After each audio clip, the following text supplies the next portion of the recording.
سوگند به نام پاک خدا، سوگند به شیر سفید مادرم، سوگند به دعای نیکی پدر و مادران، سوگند به نان و نمک دسترخوان پیر و جوان، سوگند به آب و خاک مقدس وطن که مسئولیتی تقدیری امروز و آینده دولت و ملت تاجیک را بر دوش میگیرم.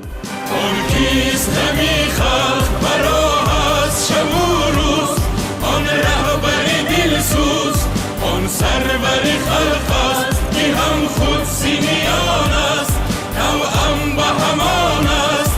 آن سرور خلق است که هم خود سیمیان است، توأم به همان است، توأم به همان است، توأم به همان است.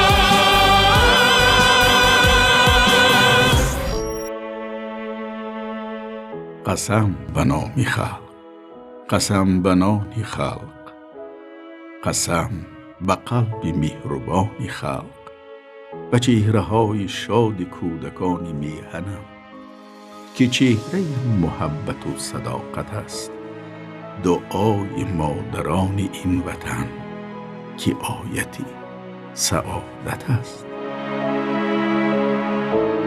قسم به عهد اولین دمی که چشم خود به نوری پرچمی تو شستم،